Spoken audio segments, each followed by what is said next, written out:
Ich werde heute Abend mit Tim und Joel Vögeli ein Team-Preaching machen. Ich bin immer dankbar, wenn ich so mit coolen Menschen preachen darf. Und bevor ich beginne, möchte ich euch ganz kurz mitnehmen, was wir die nächsten paar Tage machen. Das ist freiwillig. Für die freiwillig dabei sind, ist cool. Die sagen, es ist nicht mein Ding, ist auch kein Problem. Und zwar, wir haben letzten Sonntag euch so eine Tüte verteilt.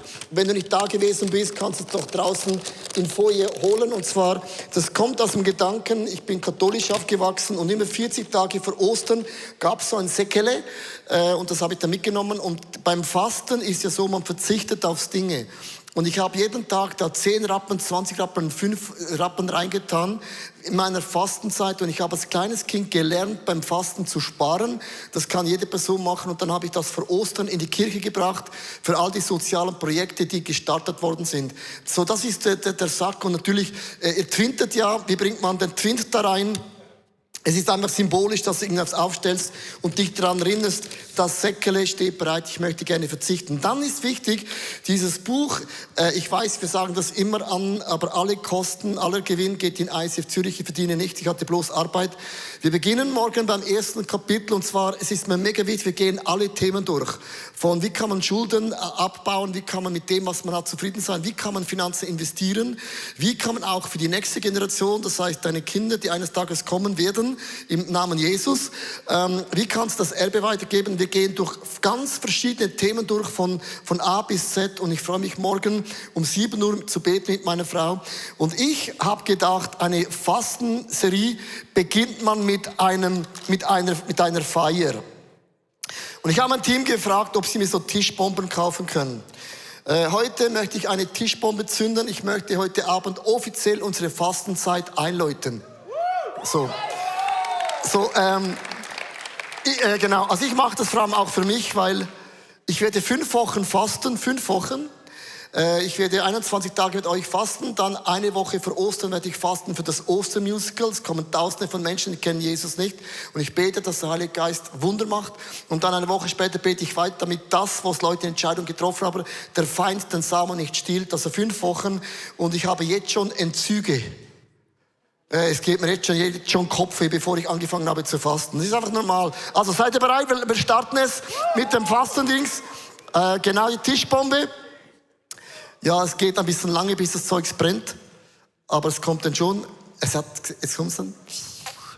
5, 5, 5. Jetzt kommt es. 5, 4, 3, 2, 1. Wow, crazy! Fastenzeit 2020-26 ist heute eröffnet. Ich freue mich mega.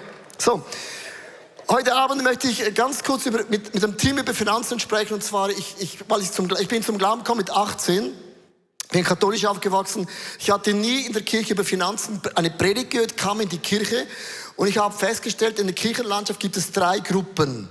Es gibt die Gruppen, das sind so die Armutsevangelisten, die sagen, ein Christ ist nicht reich, er nimmt das Kreuz auf sich und ein guter Christ braucht einen Teebeutel 2-mal. Und ein guter Christ fährt kein teures Auto, geht nicht in die Malediven, ist nicht reich.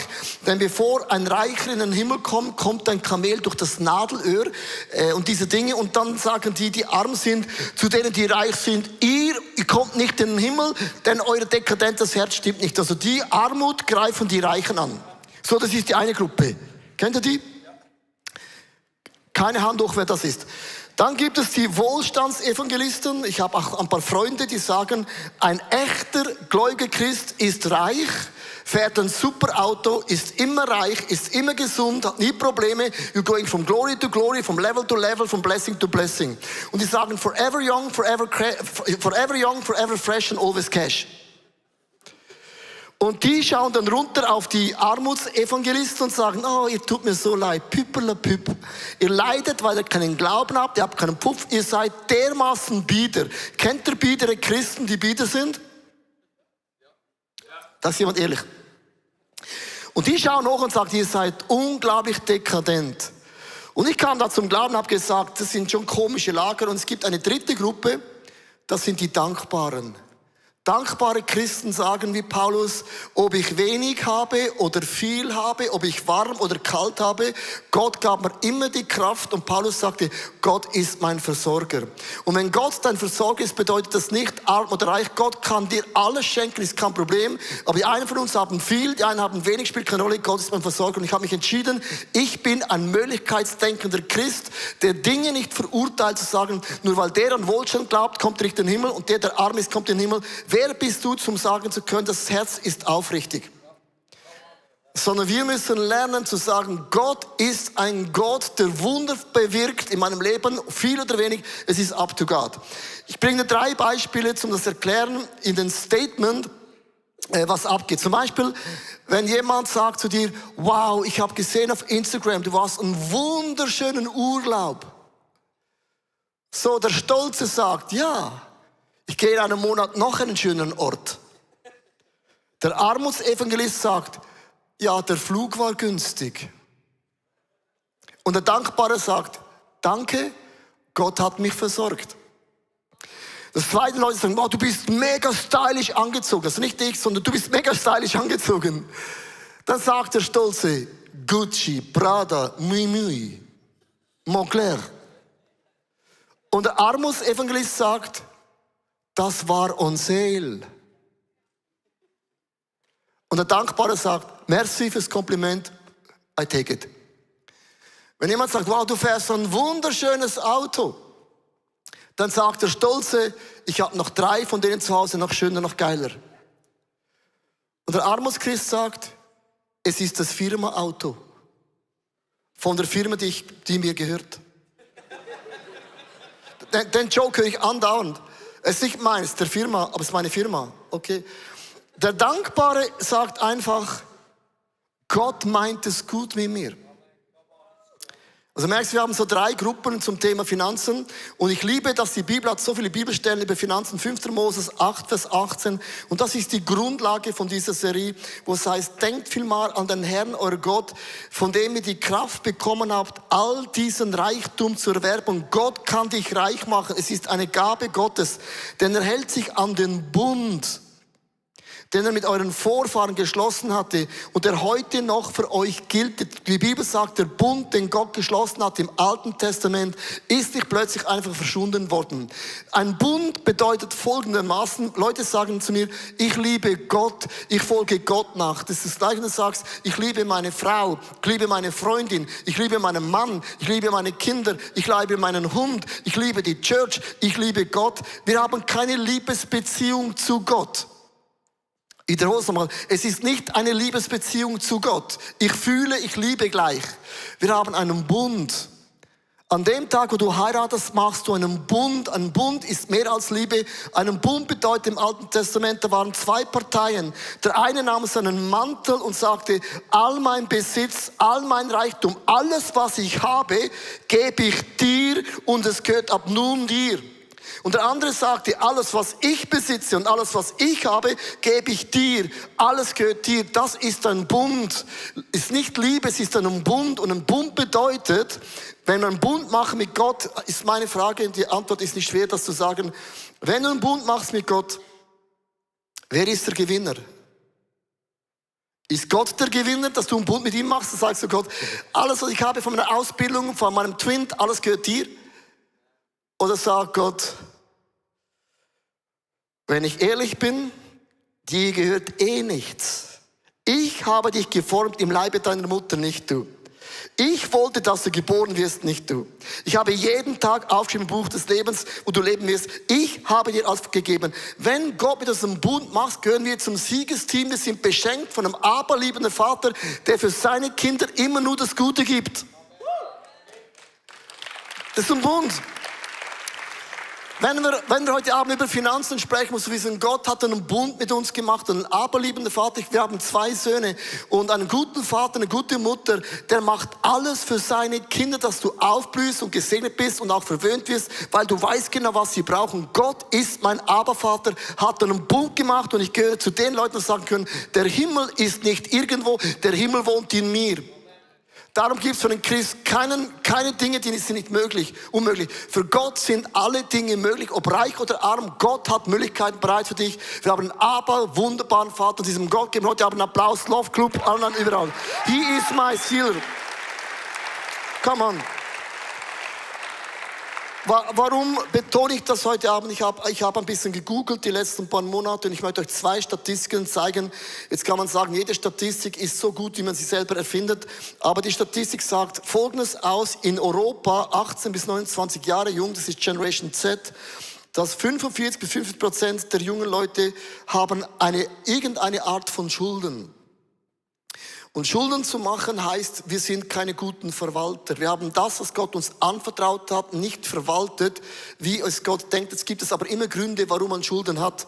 Aber du weißt, wann ich spreche, und es gibt Schulden, die bringt man fast nicht mehr los. Das zweite Slide ist noch krasser. Der Finanzstress, den man in Europa zurzeit erlebt, die Kriege helfen nicht dabei, die Unsicherheiten helfen nicht dabei.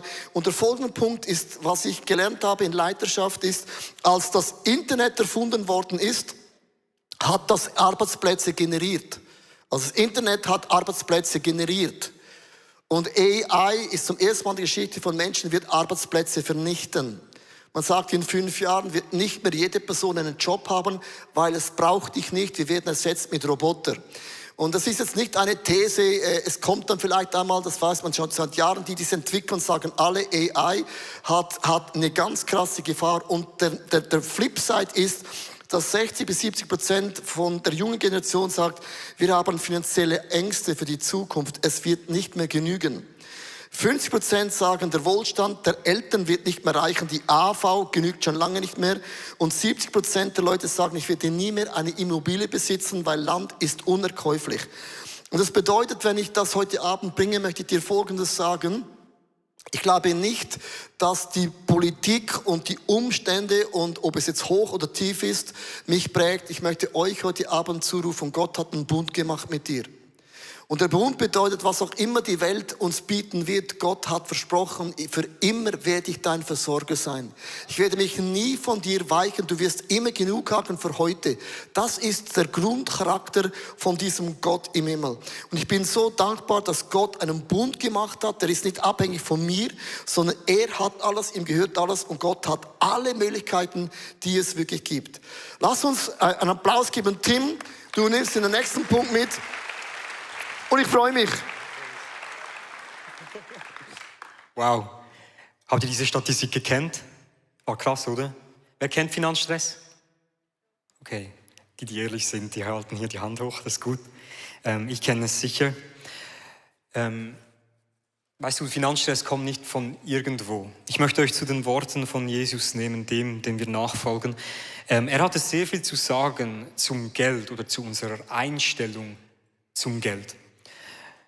In einem seiner bedeutendsten Predigten findest du in Matthäus 6,24, ihr dürft auch eure Bibeln hervornehmen, wenn ihr sie dabei habt, aber ihr seht auch hier auf der LED. Niemand kann 2 Herren dienen. Entweder er wird den einen hassen und den anderen lieben, oder er wird an den einen hängen und den anderen verachten. Ihr könnt nicht Gott dienen und dem Mammon. Jetzt Mammon vielleicht für gewisse. Was ist das? Es hat nichts mit Mammon zu tun. Ich möchte euch hier 2 Dinge aufzeigen. Nummer 1, Mammon. Mammon ist ein aramäisches Wort, das ist die Sprache, die Jesus gesprochen hat. Er konnte Hebräisch und Aramäisch. Wir nehmen an, Aramäisch ist so ein bisschen wie Schweizerdeutsch und dann Hebräisch wie Hochdeutsch. Du sprichst Hebräisch in der Synagoge, aber Aramäisch sprichst du im alltäglichen Leben, so wie wir das auch machen im Schweizerdeutsch. Und Mammon bedeutet Besitz, Vermögen, steht für kaufen und verkaufen, aber das Prinzip dahinter ist, ich nehme. Jesus sagt, du kannst nicht dem dienen und gleichzeitig sagen, ich diene Gott. Das ist der diametrale Gegensatz zum Mammon ist Gott. Jahwe ist der Name von Gott. Es bedeutet in Hebräisch so viel wie ich bin der ich bin, ewig. Was er einmal ist, ist er zu aller Zeit. Wenn also Gott gut ist, ist er zu aller Zeit gut. Wisst ihr, im ersten Buch der Bibel, im Genesis, wisst ihr, welches Wort am meisten gebraucht wird für Jahwe, um ihn zu beschreiben? Er gibt. Er gibt. 26 Mal. Er gibt. Wisst ihr, was das zweitmeiste ist, um ihn zu beschreiben? Er segnet. 11-mal.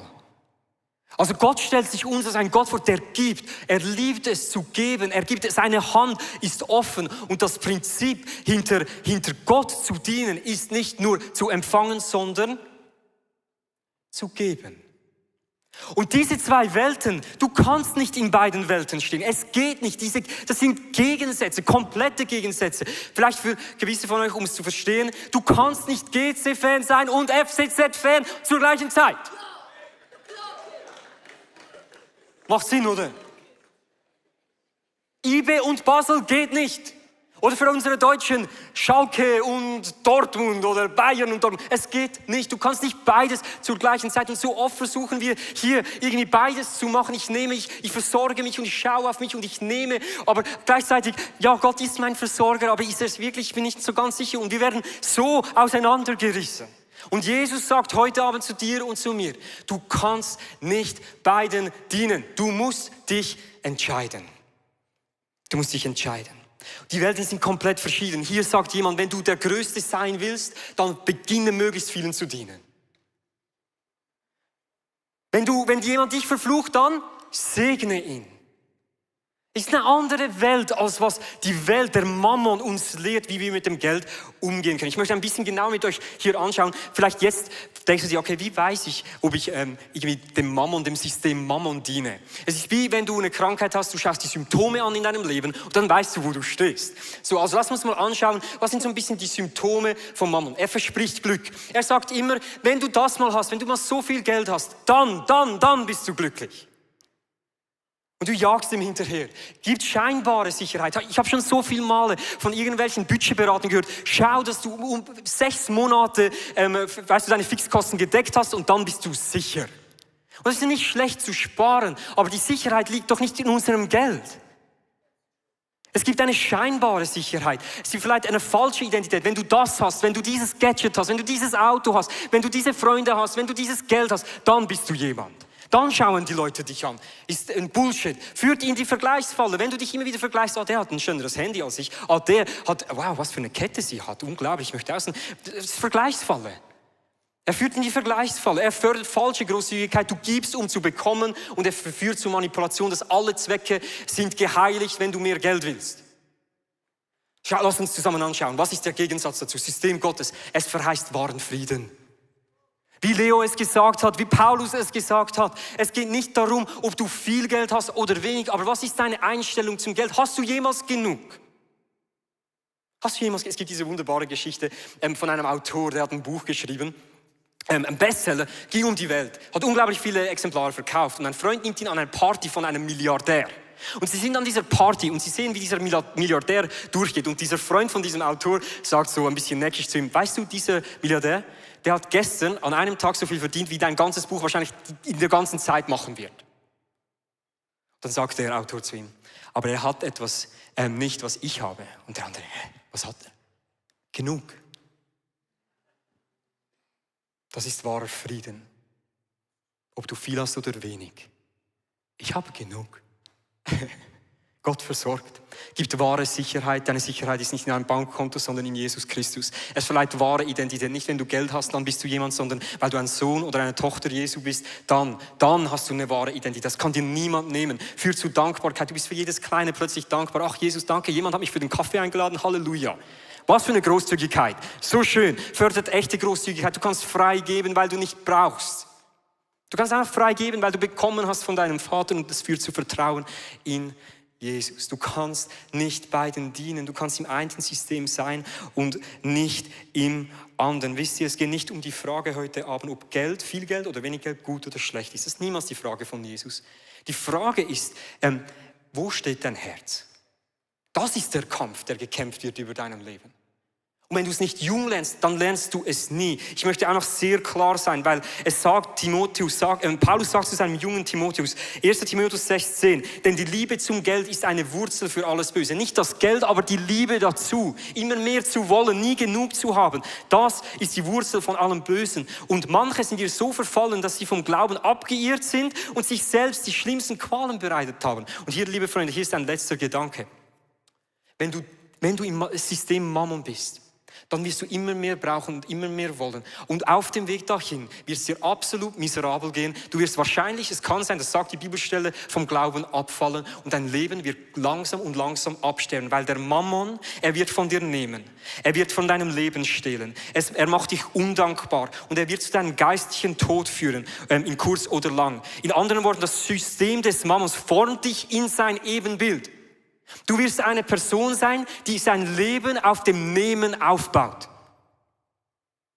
Und es wird dich auf dem Weg dahin versklaven. Aber das Schöne ist, dass auch dieses System wird dich in seinem Ebenbild formen. Es wird dich zu einem großzügigen Geber machen und dir wahrhaftiges Leben schenken. Ein Bild, das ich euch zuletzt mitgeben möchte, es gibt diese zwei Gewässer in Israel. Und wer schon mal in Israel war, weiß genau, vielleicht von was ich rede. Es gibt den See Genezareth, wunderschön. Da fließt ein Fluss rein und ein Fluss fließt raus. Also wir haben dieses Geben und Nehmen. Wunderschön, fruchtbar, schöne Blumen, wirklich ein Traum. Und dann gehst du nur eine Stunde in den Süden und da ist das Tote Meer. Das ist das coole Meer, wo du schwimmen kannst, ohne unterzugehen, weil es so viel Salz drin hat. Aber da fließt nur ein Fluss rein, aber nichts mehr raus. Und die Gegend sieht tot aus. Und ich sage euch, liebe Freunde, wenn du im System Mammon bleibst für den Rest deines Lebens, dann wird dein Leben aussehen wie das Tote Meer, abgestorben, tot, ohne Leben. Aber wenn du dich entscheidest, im System Gottes zu sein, dann wird dein Leben aussehen wie beim See Genezareth, voller Leben, voller Frucht, wo du empfängst und wo du weitergibst. Leo, die Frage ist natürlich jetzt, ich habe mich immer gefragt, ich hatte immer so einen Stress, ich habe immer im Mangeldenken gelebt und ich hätte diese Message wahrscheinlich vor 2 Jahren hören sollen, als ich eine Hochzeit geplant habe in der Schweiz. Das ist einfach, wenn du wirklich den Geist des Mammon austreiben willst, dann musst du eine Hochzeit planen. In der Schweiz ist das teuerste, was du überhaupt machen kannst und dann merkst du mal, wie viel Mangel du hast. Ich hätte diese Message hören müssen, weil die Frage ist ja die, wie komme ich, vielleicht fühle ich mich jetzt ertappt hier. Ich merke, ich bin im System Mammon gefangen. Wie komme ich vom einen zum anderen System? Nimm uns mit. Applaus, Tim. Vielen Dank, Tim, für die Frage. Come on, Tim. Also wie kommt man vom einen zum anderen? Du merkst heute Abend, da spürst du, es macht aus unserem Herzen. Was ich eben krass finde, dass ich zum ersten Mal über Finanzen gehört habe, es hat mich so getriggert. Es hat alles, was ich gedacht habe, was ich gehört habe von der Welt, hat auf den Kopf gestellt. Und wenn du dein Herz hinhältst und die Prinzipien von Gott verstehst, wird sich dann deine Gedanken ändern können. Ich möchte euch erklären 2 Charaktereigenschaften von Gott und dann kommt die Frage von Tim, wie kann man das blockieren? Gott hat einen Charakter, nennt sich Yahweh Jireh. Ich bin dein Versorger. Aber es heißt auch El Shaddai, El Shaddai. Es ist ein altes, uraltes Worship-Lied. Das haben noch deine Eltern und Großeltern gesungen in der Church. El Shaddai, El Shaddai. Ich war mal im Worship-Team und dann nicht mehr. Jetzt weiß auch warum, du hast es gehört. El Shaddai heißt, Achtung, ich bin der allmächtige Gott und ich kenne deine Bedürfnisse. Ich liebe diesen Gedanken. Wenn wir über den Mammon sprechen, über das System von Gott, ist nicht so, dass Gott sagt, ich kenne deine Bedürfnisse nicht mehr. Wir haben immer das Gefühl, Gott raubt von mir Dinge, der zerbricht mich, der ist ein Spaßmacher, der ist eine Spaßbremse, aber du hast einen Gott, der deine Wünsche kennt. Ich möchte ganz kurz mitnehmen in meine Geschichte, das ist meine Geschichte. Ich habe in den letzten Jahren, ich und meine Familie, wir haben 4 Autos verschenkt. An Familien, die ein Auto nötig hatten. Wir haben 4-mal ein Auto verschenkt. Und wir haben 4-mal ein Motorrad verschenkt an Menschen, die ein Motorrad sich wünschten. Und es ist nicht immer so, wenn du gibst, dass dann sofort kommt, bumm, Schakala, ein neues Wunder. Gott hat seine Art, um zu verwöhnen. Aber genau vor 2 Jahren, auch vor der Fastenzeit, habe ich zu Gott gesagt, ich habe eine Wunschliste. Vielleicht hast du die noch nicht gesehen. Und ich habe da aufgeschrieben einen Wunsch, das habe ich meiner Frau nicht gesagt, weil eine Wunschliste muss man nicht diskutieren, das ist eine Wunschliste. Und ich habe zu Gott gesagt, wie oft habe ich dir geholfen in deinen Wünschen und es wäre jetzt mal ein guter Moment, dass du meinen Wünschen hilfst. Man kann ja mit Gott ein bisschen sprechen, wie mit Freunden, ohne zu sagen, er muss es machen. Und ich habe mir aufgeschrieben, dass ich eine neue Harley Davidson hätte, wo man für die Worship-Tour, wenn ich nach Deutschland gehe, nach Wien, einmal gehe ich nach ICF Wien, dann fahre ich an der Donau entlang nach Wien, dann zurück nach Hamburg und zurück, habe zu Gott gesagt, ich brauche brauche ein gutes Motorrad, das fährt wie ein Street Glide. Die teuerste Harley, die es gibt. Habe ich aufgeschrieben, hatte die Finanzen nicht. Habe es niemandem gesagt, außer meinem guten Boss, El Shaddai, El Shaddai. Lange Geschichte kurz zu machen. Vor 2 Jahren vor Ostern kamen 2 Leute unabhängig, die haben von nichts eine Ahnung gehabt und haben beide gesagt, Gott hat uns auf das Herz gelegt, dir Geld zu geben für eine Harley und auch für das Zubehör. Dann habe ich das alles genommen, dieses Cash, es war ein paar 10.000, ging zum Harley-Shop, habe bumm, Cash auf den Tisch gelegt, sagt, die Harley will ich. Und heute fahre ich eine Harley Street Glide. Ja.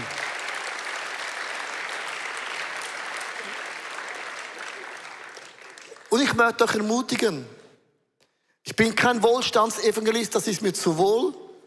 Ich bin kein Armutsevangelist, das ist mir zu arm. Ich habe einen Gott, der ist El Shaddai.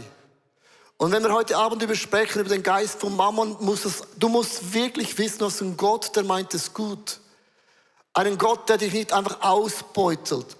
Wie kommt man vom Kreislauf von Mammon zum Segen von Gott? Das war die Frage von Tim. Und es gibt eine Geschichte, um das zu erklären, das steht in 1. Mose 4, Vers 3-4. Und die Geschichte, wenn man die so liest von Kain und Abel, ist sie ein bisschen spooky und man denkt, das ist nicht fair. Eines Tages kam Kain etwas vom Ertrag seines Feldes und brachte es dem Herrn als Opfer. Also er hat ein paar Dinge genommen von der Erde und hat Gott gesagt, da hast es. Abel wählte eine Gabe für Gott aus. Er schlachtete einige von den ersten Lämmern, die erste Frucht seiner Herde, und opferte die besten Fleischstücke mitsamt dem ganzen Fett daran. Also der eine brachte ein paar Brosamen und der eine machte das beste Opfer. Vers 4-5.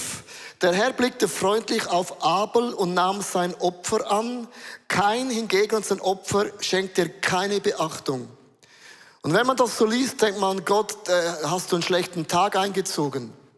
Wenn man das versteht, kann man das nur im Kontext verstehen vom Geist von Mammon und von Gott. Mammon sagt Folgendes aus: Ich gebe dir am Ende vom Monat, was noch übrig ist, falls noch was übrig ist, und ich habe dir dann auch ein bisschen was gespendet. Das sind nur so die Brosamen.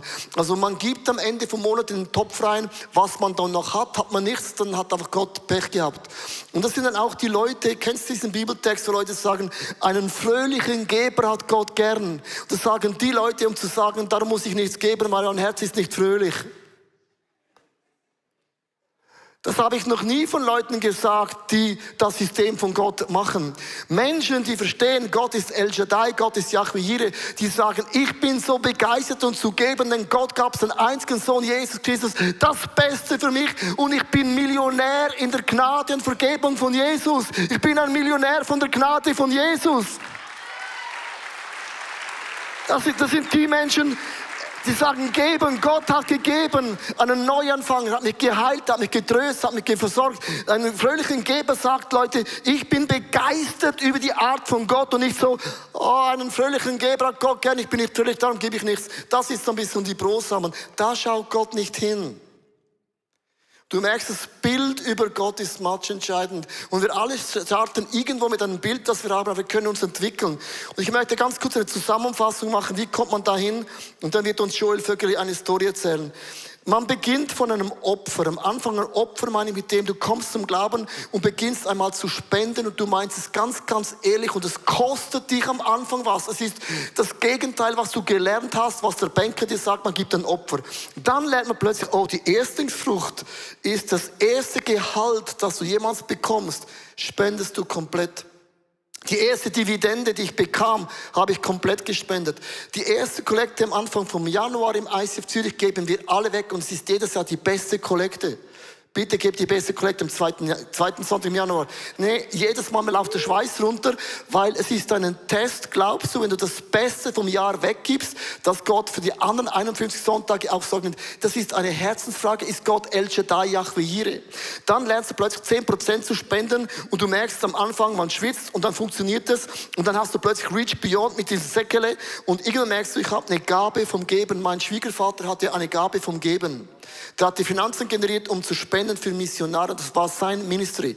Joel Vögeli hat vor ein paar Wochen im ICF Staff Meeting eine Geschichte erzählt und ich habe gedacht, wenn ich die Möglichkeit habe, das zu bringen.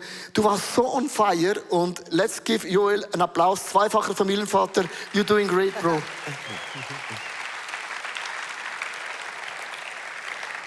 Ich kann mich noch erinnern, wie ich zum ersten Mal von dem Prinzip der Erstlingsfrucht gehört habe und gedacht, das ist brillant. Das ist so krass, das ist so ehrend für Gott. Er hat es gegeben und du gibst gleich den ersten Lohn, gibst du ihm zurück. Das Problem war, ich war schon seit Jahren hier im ICF angestellt, schon über 20 Jahre. Und ich habe auch nicht irgendwie die Absicht, irgendwie in Bälde irgendwie einen neuen Job anzufangen. Das heißt, ich kann die Erstlingsfrucht gar nicht geben. Andere Geschichte. Mein Vater hat mir als Teenager mal von einem Pastor erzählt, der in der Wirtschaft als Berater auch tätig war, weil seine Prinzipien aus der Kirche, seine Weisheit, seine göttlichen Ideen so wertvoll waren für die Wirtschaft. Und das hat mich begeistert, in meinem Herzen einen Traum gegeben. Gott, vielleicht kannst du ja mich auch mal so brauchen. Und dann habe ich eine Ausbildung vor einigen Jahren gemacht, so zum Quality- und Prozessmanager. Und diese Schule hat mich danach angefragt. Joel, wir möchten, dass das, was du alles gelernt hast in der Kirche, bei uns an der Schule Erwachsenenbildung, dass du das teachst. Bei Leuten, die top ausgebildet werden, bei ETH und Universitäten, teache ihnen Teambuilding und Kommunikation, so wie du das machst. Und Gott hat diese Stelle mir ermöglicht, das ist ein Traum, der in Erfüllung geht. 6 Tage im Jahr darf ich das machen, das inspiriert mich unglaublich wieder für den Job, den ich hier mache und gleichzeitig ist es unglaublich gut bezahlt. Das Problem kommt nur, ich habe wieder verpasst, die Erstlingsfrucht zu geben. Und wieder einfach ein paar Monate später erst fiel mir das ein. Es hat mich wirklich ein bisschen traurig gemacht, weil ich habe gedacht, das wäre so ein guter Moment wieder gegeben und wieder verpasst. Anyway, ich war joggen vor einem Jahr und dann höre ich so durch die Bibel, ich möchte durch die ganze Bibel hören und dann höre ich so im 3. Buch Mose, da ist ein Bibelvers und der ist jetzt nicht, habe ich nicht erwartet, dass da jetzt eine riesen Ermutigung kommt im 3. Buch Mose. Da steht, der Schuldige muss erstatten, was er dem Heiligtum vorenthalten hat. Außerdem soll er 1/5 des Wertes zusätzlich bezahlen und alles dem Priester geben. Klingt nicht positiv, in meinem Herz war eine Party plötzlich an dem Moment, weil ich habe gemerkt, so geil, Gott hat die ein bisschen verpeilt sind und solche Dinge verpassen, nicht vergessen, sondern hat einen Weg für Leute wie mich geschaffen, um nachträglich, und ich habe gewusst, ich zahle diesen Erstlingslohn von diesem Job, den Gott mir durch ein Wunder gegeben hat und lege noch einen 5. oben drauf, weil ich ein bisschen zu spät ist mir egal, es ist zur Ehre Gottes, er macht Dinge in meinem Leben möglich, die wunderbar sind und über alles gehen, was ich selber tun könnte. Danke, Jesus. Das war mein Erstlingsopfer für ihn.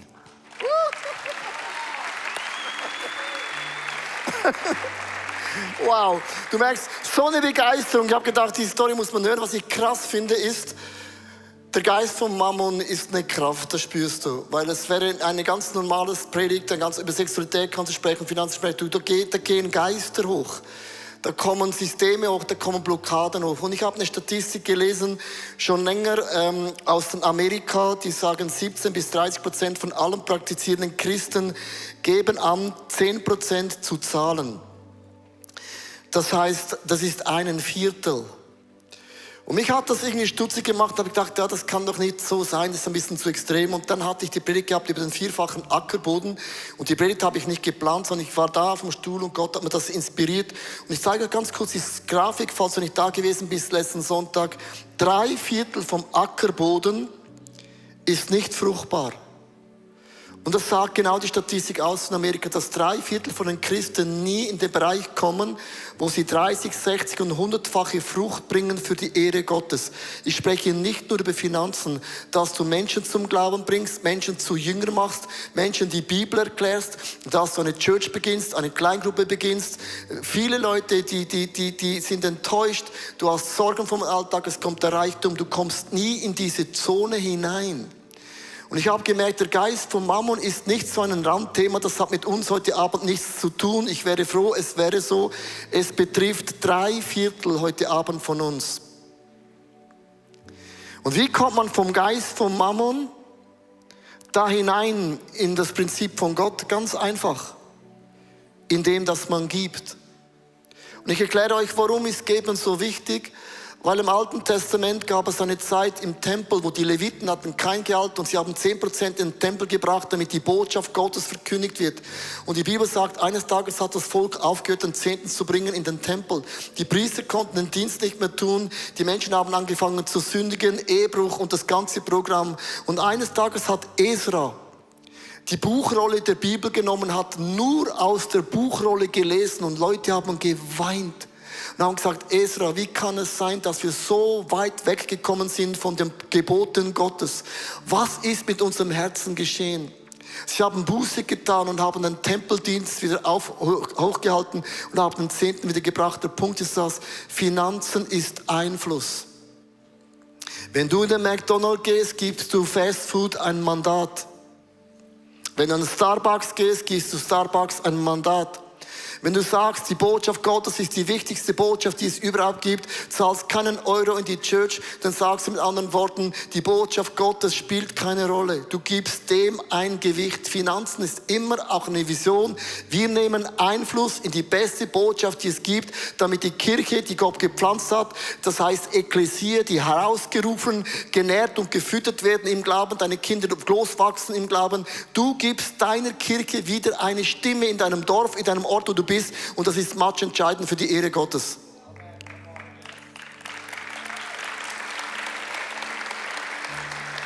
Wir werden über die Finanzen nächsten Sonntag werde ich darüber sprechen, wie kann man Schulden abbauen? Wie kann man mit dem, was man hat, glücklich werden? Wie kann man mit dem auch umgehen, wenn deine Frau, deine Freundin es total anders sieht? Aber ich möchte enden mit dem Bibeltext und dann möchte ich euch vorlesen, Malachi 3, Vers 10. Heißt es, bringt den 10. Teil eurer Erträge im vollen Umgang zu meinem Tempel, brutto, netto, in vollem Umfang, damit in den Vorratsräumen keinen Mangel herrscht. Der Tempel bedeutet, es war das Haus Gottes. Du gibst den 10. da, wo du geistlich genährt wird. Wenn ICF deine Church ist, dann gehört der 10. in diese Church. Kommst du von einer anderen Church, dann gib in deine Church den 10. In der Corona-Krise, als viele Kirchen die Gebäude zu hatten, haben Tausende von Kirchenpastoren unser Online-Angebot genommen. Und ich habe jeden Sonntag bei Corona gesagt, wenn ICF Zürich nicht dein geistliches Zuhause ist, gib den 10. in deine Church, auch wenn sie im Moment keine Celebration machen kann. Ich habe nie das Geld aus euren Churches rausgenommen in die Church. Ich glaube, da wo du gepflanzt bist, da gehört die Finanzen hin.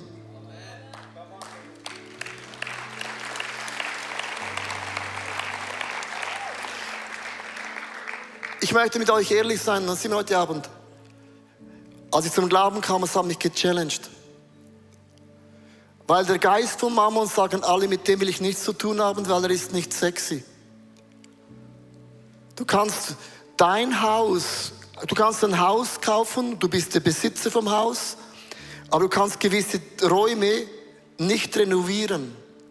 Du kannst zum Glauben kommen an Jesus und der Besitzer ist Jesus, aber gewisse Räume, Bereiche ist nicht renoviert. Du kannst gläubig sein, sag Sexualität. In das Zimmer kommt mir Jesus nicht und schließt es zu vor Jesus. Und das ist der Bereich, wo du eine Türe aufmachst für Dämonen und auch den Teufel. Du kannst auch sagen, Finanzen kommt Jesus nicht in mein Haus. Also jeden Raum, den du selber bestimmst, übergibst du nicht die Freiheit Jesus. Und es ist ein mega Kampf, den du heute Abend spürst. Aber wenn du da mal hineinkommst in das System von Gott, ich verstehe den Geist von Mammon nicht mehr. Ich kann mir nicht vorstellen, nicht 10% zu zahlen, weil ich wäre nicht gesegnet, wo ich bin, hätte ich das nicht angewandt. Und nicht nur das, ich habe Schätze in den Himmel hochgeschickt. Ich habe mein Bankkonto, ich fühle es da oben im Himmel. Ich hoffe, du hast ein Bankkonto im Himmel. Nicht UBSCS, sondern das himmlische Bankkonto. Die Bibel sagt, wir sammeln Schätze im Himmel, die niemand mehr von dir wegnehmen kann. Und ich möchte mein himmlisches Bankkonto füllen, weil Gott auch mein Konto auf dieser Erde füllt. So, ich lade euch aufzustehen, live, online, Microchurch und auch den Club. Ich erkläre euch, was wir machen. Wir gehen in einen Worship-Song. Und dann werden wir für einen Moment eine Pause machen im Song. Und wir werden ein paar Fragen anschauen, weil ich glaube, heute Abend, Jesus klopft an meinem Herzen. Du kannst in deinem jungen Alter Weichen stellen, die für deine Zukunft so entscheidend sind. Vater im Himmel, ich danke dir, dass du den Finger auf meine Finanzen legst und mir die eine Frage stellst, ob ich vertraue, dass du mein Yahweh Jireh bist, mein Versorger, aber auch mein El Shaddai, der meine Wünsche und Sehnsüchte kennt. Du bist mein aberliebender Vater. Ein Vater schaut für seine Kinder. Ein Vater hört auf die Wünsche. Ein Vater hat nur einen Wunsch und auch eine Mutter, dass die Kinder behütet, gesegnet, im Namen von Jesus aufblühen. Dass Gott das Zentrum ist von allem, was sie machen und tun. Und ich halte heute Abend mein Herz dir hin. Du kennst, wie ich erzogen worden bin. Du kennst meine Prägung, du kennst meine Verprägung, du kennst meine Erfahrung. Du kennst auch da, wo ich enttäuscht und verletzt bin, da, wo ich Angst heute Abend habe, mein Leben in deine Hände zu legen.